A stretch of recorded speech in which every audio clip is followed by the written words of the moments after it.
皆様こんにちは。ナオミライフのナオミです。今回もご覧いただきましてありがとうございます。今日は2024年1月23日火曜日になります。ちょうど1週間前ですね、1月の16日に第1回目の抗がん剤治療を外来にて受けてきました。その時の様子とそれからですね、約1週間私の体にどんな変調が来たのかというところをお話ししてみたいなというふうに思っております。最後までご覧いただけると嬉しいです。抗がん剤治療というのは、入院されてする場合もありますけれども、私の場合は外来にて行ってきました。一つの例として外来で私がどのような形で受けているのかということをまず説明してみたいと思います。簡単ではありますが、ちょっと動画を撮ってきたので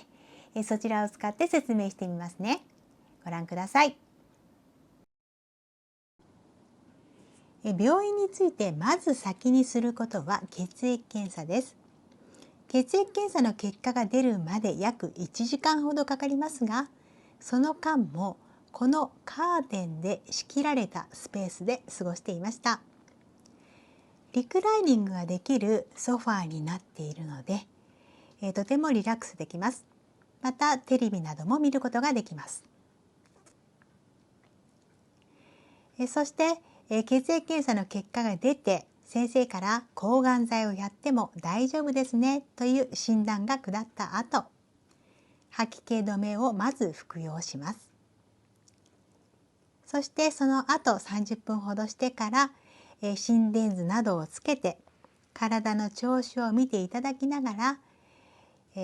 また今度ですね、次の吐き気止めの点滴を約30分ほどかけてすることになります。抗がん剤治療を投与する前に、靴下の中に保冷剤を入れて足を冷やします。これはしびれ対策のためです。冷やすことによって血管が収縮するので、抗がん剤が末端まで行きにくくなるという原理だと思います。足先だけでなくて手にも持っています。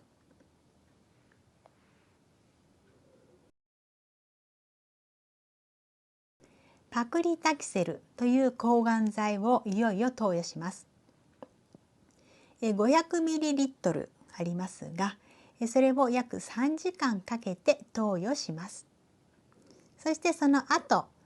250ml のカルボプラチンという抗がん剤を投与します。これがすべて終わると、今日一日の抗がん剤治療が終わるという形になります。いかがでしたか？このような形で1月16日の日に抗がん剤の1回目の投与を受けてきました。この日は朝の8時半から夕方の5時まで病院にずっとおりましたので、とっても疲れました。もう帰ってきてもうバタンキューという感じで熟睡することができました。お医者さんからですね、抗がん剤を打った時が一番元気だよというふうに言われていたんですけれども、本当にその言葉通りで、翌日は朝からもう本当に通常の生活が十分できました。で、朝から30分歩いたり筋トレをしたりという形で、普通のリハビリをきちっとすることもできましたし、本当に元気だったんですね。で、午後から、ちょうど病院の方から、昨日打ちましたけれどもいかがですかというお電話をいただいて、1点だけ気になっていたところがあったので、それをお話ししたんですね。で、毎朝血圧を私は測るんですけれども、だいたい100いくかいかないかぐらいなんですね。96ぐらいから105以下みたいなところがありまして、比較的低い血圧なんですけれども、それが朝122まで上が上がっていたんですね。なんでちょっと高いかなと思ったので、その旨をお話ししましたけれども、そしたら60歳を過ぎていて122は普通ですよって言われてしまって、確かにそうなのかなと思いながら、あとは特に問題はなく運動もできましたし、吐き気もね、吐き気止めのおかげで、全くないですよっていう話をして電話を切ったわけです。でその後しばらくして夫が「お前顔赤いぞ」顔が真っ赤だぞって言われて、で体温を測ってみても体温はないんですね。それを高くなくて、じゃあ血圧かなと思って測ってみたら156とか159とか上の血圧が高くなってきたんですね。であら随分上がったなって思って、これ大丈夫なのかななんて思って過ごしていたんですけれども、下がることなくどんどんどんどん高くなっていって、寝る頃には171という形で、これちょっと心配かもと思いまして、緊急で連絡する先があったのでそこに連絡をしてみました。そしたら救急外来の方につながって、ぜひ病院の方に来てくださいという形で夫に連れて行ってもらって、で胸も苦しかったしちょっとなんか調子悪かったのでレントゲンとか心電図なども取っていただきましたけれども、その辺には異常はなかったと。ただ血圧が一気に高くなってきたことでの不調だろうということで、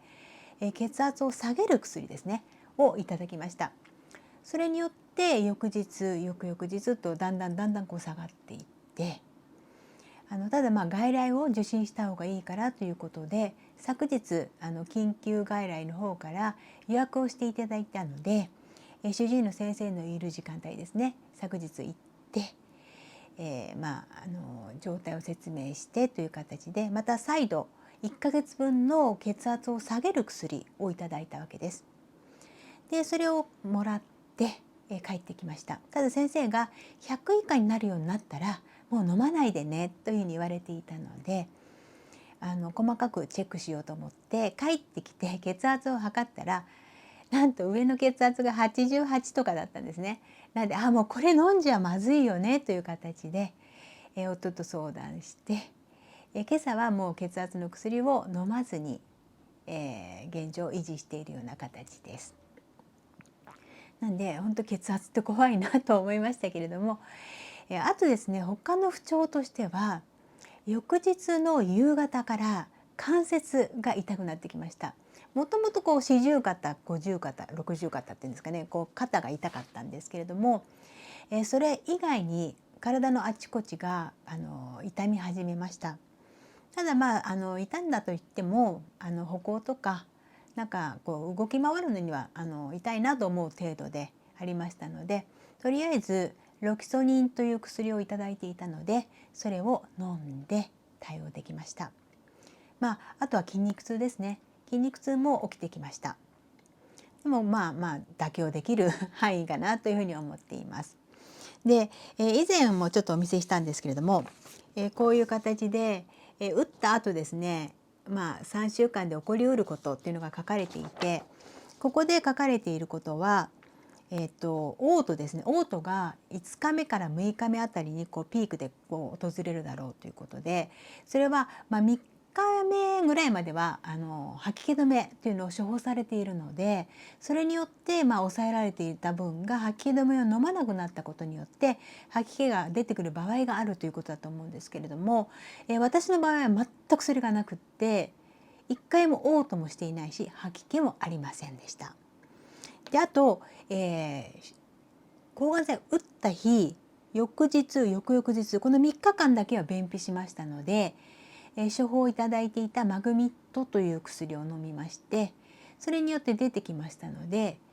今は飲んでいないです。逆にこの1週間経った頃に、下痢になりやすい場合も出てくるということですけれども、これも、私には当てはまらずに、基本的に通常通りの便通があります。であとはですね、しびれとかそういうのも先ほど見ていただいたように冷やしたおかげだと思いますけれども、特にないです。で末端のしびれっていうのはこう神経質になると、あれこれもしかしてこれしびれてるのかなっていうふうに思う程度です。なんで歩行にも足先全く問題ない状態です。であと脱毛、これ見ていただくと分かりますけど、まだこれ私地毛です。で、ただ頭の表面が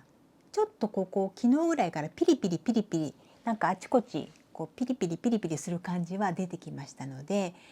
これが予兆なのかなとは思っていますが、来週ぐらいから抜け始めるんじゃないかなというふうな感じですね、予定的にはという感じです。であとは、骨髄の抑制ということで白血球が低くなったり赤血球が低くなったりっていうような、血小板が少なくなったりっていう状態は、来週の、火曜日30日の日に血液検査がありますので、それを見て判断するという形になると思います。それによって、こう処置をして2回目の抗がん剤治療が、スムーズに2月6日でいけるかどうかという判断ができるんじゃないかなというふうに思っています。こんな感じですね。で特に今は特に困っていることはなくて、多少体は痛いです。で筋肉痛関節痛だけじゃなくて、こう内臓っていうかがなんて言ったらいいんですかね、こう突き上げるような痛さが一瞬来たりします。ピキッとかズキッとかパキッとか、そういう表現が適切かなと思うような一瞬の痛みですねが、体のあちこちでそれは頻発しています。でもこれは一瞬なので我慢することもできます。という感じで、今私は、今日はですね、一切の薬を飲まずに痛み止めも飲んでいませんし、血圧を下げる薬も飲んでいませんし、便秘の薬も飲んでいない、吐き気の薬も飲んでいないという形で、通常通りの生活ができていますので、やってから1週間ですね、で出てきた症状が少しずつ軽くなってくるのかなとは思いますけれども、これから先ですね、次の抗がん剤まで約2週間ほどありますので、その間に少し元気になってきたので、夫と2人で、美味しいもの食べたいなとか、素敵な景色を見たいなというふうに思っておりますので、キャンピングカーを乗って少し、外の空気を吸いに行ってみたいなというふうに思っておりますので、次の動画はこの病気のことではなくて、少しこう気分転換している動画になると思います。またそちらもよろしかったらご覧ください。今回も最後までご覧いただきましてありがとうございます。また次の動画でお会いできることを楽しみにいたしております。ありがとうございました。